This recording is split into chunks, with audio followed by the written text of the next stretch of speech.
alle Interessierten von diesem Vollautomaten. Und zwar hatte ich die ganze Zeit ein Video hier drin. Das habe ich so 2 Wochen nach dem Kauf gemacht. Da habe ich mich überhaupt noch nicht ausgekannt mit der Materie Vollautomat. Ich habe mir jetzt mal angeguckt, wann ich mir den gekauft habe. Und zwar war das der 21.06.2016. Steht also jetzt schon eine ganze Weile hier. Und dank der super Bewertung hier, die auf dem ersten Platz ist, habe ich jetzt mal meine Tassen ausgelesen. Und zwar sind es in der Zwischenzeit jetzt 2248, 436 Liter. Die neuen Entkalkungen stimmen nicht ganz. Und zwar werden hier nur die Entkalkungen gerechnet, die auch dann durch Blinken hier angezeigt werden. Ich habe, wie gesagt, in Bezug auf die Rezension, die an erster Stelle steht, noch nie diesen Service-Modus, naja, ist es falsch, ich habe ihn mal ausprobiert mit diesem Brühgruppe hoch und runterfahren, mache aber gänzlich eine andere Reinigungsweise, weil man hat hier die Bezugsspültaste und Co. Ich schalte jetzt kurz das Teil mal an und gucke. In der Zwischenzeit erzähle ich nur kurz, was ich dafür noch investiert habe. Es ist nicht viel bei dem Verkaufspreis. Ich glaube, momentan kostet er 260 € so im Schnitt. Die ECAM 2210B. Ich beziehe dann immer hier so einen Entkalker, Flüssigentkalker beim Kaffeeladen. Und dann habe ich hier diesen Kaffeemaschinenreiniger als Pulver. Also das sind hier 1000 Milliliter. Ich weiß nicht, das hält glaube ich gefühlte 10 Jahre. Diesen Löffel, wo man normalerweise den Kaffee hier oben in dieses Pulverfach einfüllt, habe ich umfunktioniert. Und zwar messe ich mir hier gerade mein Pulver ab. Ja, was habe ich noch bei Amazon gekauft? Auch glaube ich unter 10 €. Hier dieses Fett, die habe ich mir auch gekauft. Diese Bürsten hier verlängert, damit ich in diesen Pulverschacht reinkomme. Und ja, was mache ich eigentlich im Grunde? Jetzt gucken wir uns erstmal hier an, wie meine Wasserspülung aussieht. Anhand der gucke ich auch immer, was ich noch machen müsste oder sauber machen müsste. Hier sieht man auch, ist eine klare Brühe.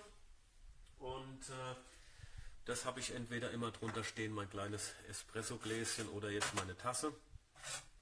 Wo fange ich an? Hier oben, es ist kein Tassenwärmer, sondern einfach nur ein Abstellplatz für seine Espresso-Gläser oder sonstige. Da habe ich mein kleines Milchkännchen aufschäumen. Da gibt es genug Videos, was man falsch machen kann, was man nicht machen sollte. Wichtig wäre hier, wenn man Milch aufschäumt, dass man danach den ganzen Krempel reinigt. Man hat hier alles zum Abziehen. Hier ist ein kleiner Gummiring, den auch ab und an mal fetten. Und wichtig ist, nachdem die Lanze in der Milch war, dass man noch einmal durchdampft oder mit Wasser durchspült, damit sich hier die Milch nicht verharzt und festsetzt. Das ist auch manchmal die Ursache, warum dann irgendwann kein Dampf mehr rauskommt. Ich habe am Anfang gedacht, okay, wann bricht's ab? Aber es ist wirklich sehr haltbar gemacht. Dann kommen wir zu meiner Reinigungssache, die ich eigentlich immer mache. Und zwar so alle 2 bis 3 Tage nehme ich mir die Brühgruppe vor. Das ist ja effektiv oder im Grunde auch das Teil. Das können wir jetzt, ich habe es vergessen. Das sitzt hier an der Seite. Ich kann jetzt logischerweise die Brühgruppe nicht rausholen, weil ich die Maschine eingeschalten habe und die ist jetzt praktisch dafür zuständig, dass er den Kaffee demnächst macht. Also im ausgeschalteten Zustand kann man die Brühgruppe dann hier einfach rausholen. Die mache ich so alle 2 bis Tage unter fließendem Wasser durch die abspülen. Lege sie dann nochmal ein und lasse sie dann trocknen. Dann mache ich so alle 4 bis 6 Wochen mache ich meine Entkalkung bzw. die Reinigung der Bezugsdüsen. Ich mache das nicht über einen Service-Modus. Die Entkalkung mache ich wie vorgeschrieben über diesen Knopf und spüle hier das Entkalkungsmittel nur mittels der Lanze raus. Und ganz zum Schluss hebe ich mir diese Brühe auf, die schon mal durchgezogen worden ist, kippe die wieder hier in den Behälter rein, nachdem dieses komplette Entkalkungsprogramm durch ist, und gehe hier über die Bezugsdüsen. Und zwar kann ich hier ganz einfach nochmal eine Spülung machen und dann spüle ich mir diesen ganzen Entkalker nochmal hier durch die Düsen. Genau dasselbe mache ich dann auch mit meinem Kaffeemaschinenreiniger. Also ich fahre hier auch nicht manuell die Brühgruppe hoch oder sonst irgendwas, weil das macht ja diese Taste für mich. Zwar nur in kleinen Schritten, aber mehr brauche ich auch nicht. Und zwar nehme ich dann hier so einen halben Löffel von diesem Kaffeemaschinenreiniger, gebe den hier oben in mein Pulverfach rein, mache hier meinen Stärkeregler ganz nach links, dass das Mahlwerk sich nicht zuschaltet. Und dann mache ich hier einen kleinen Espresso, wahlweise einen großen Espresso und drücke mir dann dieses Maschinenreinigerpulver durch meine Bezugsdüsen. Und was dann noch kommt, sind einfach, na jetzt fällt es mir wieder durch die Gegend, die Reinigungsarbeiten, die ich auch im Inneren mache. Und zwar fahre ich hier einfach mit meinen Bürsten hier oben mal in die Ausgänge der Bezugsdüsen rein. Genauso mache ich es bei der Lanze. Dann nehme ich mir die Brühgruppe und schaue hier auch mal nach. Da gibt es ganz viele Ein- und Ausgänge, wo das Wasser durchgespült wird. Und dann nehme ich noch mein Fett, wie schon gesagt, hier ein Gummiring gefettet, innen die Brühgruppe, die hat solche Hebel, die dafür sorgen, dass der Kolben hoch und runter fährt und dass da alles gangbar ist. Ja, mit dieser Masche habe ich jetzt die letzten 1,5 Jahre überhaupt keine Probleme gehabt. Ich habe das hier auf Amazon auch ein bisschen beobachtet, dass hier öfters von diesem Dreieck gesprochen worden ist und so manche Fehler. Vielleicht ist es ein Serienfehler oder sonstiges. Ich kann sagen, ich hatte das 2 bis 3 Mal, dass hier so ein Dreieck aufgeleuchtet habe. Dadurch, dass ich sie aber immer sauber mache, habe ich dann den Dreck ausgeschlossen. Netzschalter einmal aus, wieder an und das Ding war wieder funktionsfähig. Was viele noch interessiert, na, jetzt gucken wir mal hier rein. So sieht das eigentlich meistens aus, sieht man es. Es schießt hier ein bisschen Wasser mit runter. Es ist dann eine Pampe, öfters mal ausgespült. Und wenn man mal die Möglichkeit hat und längere Zeit keinen Kaffee trinkt, ruhig mal den Behälter raus, Brühgruppe raus, hier diese Auffangschale und Resterbehälter raus, dass einfach Luft durchkommt. Kaffee, wenn es feucht ist, fängt auch an zu schimmeln. Und dieses kleine Teil hier ist dafür zuständig. Das habe ich schon gemerkt, wenn ich mal keine Lust habe, irgendwas auszuleeren und da geht mir wieder die Anzeige an, ziehe ich kurz hier alles raus und wieder rein und dann läuft die Maschine doch an und da läuft dann das restliche Wasser hier unten rein. Das ist im Grunde alles. Ja, was kann man noch dazu erzählen? Effektiv eigentlich nicht. Ich bin jetzt zufrieden, habe wie gesagt meine Tassen schon hier ordentlich getrunken. Ich komme natürlich nicht an die 6000 ran, glaube ich, was der auf dem ersten Platz da schon bezogen hat. Aber ich denke mal, ich bin guter Dinge. Und ich habe noch ein halbes Jahr, dann bin ich glaube ich im Zweijährigen mit der. Ja, und bisher kann ich sagen, ich bin zufrieden. Was man natürlich darauf achten sollte, der macht leckeren Espresso, leckeren Kaffee. Einstellungen hier oben mit dem Mahlwerk. Bei mir läuft das Teil von Anfang an auf Stufe 1. Ich habe mich da in den ersten 2 Wochen vorgekämpft. Natürlich nur, wenn das Mahlwerk gerade die Bohnen mahlt, sollte man das verstellen. Und dann ist es eine Geschmackssache. Einfach mal austesten und sich verschiedene Kaffeebohnen holen oder auch Espresso, wenn man möchte. Und ein bisschen was in die Reinigung.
C'est un pur bonheur.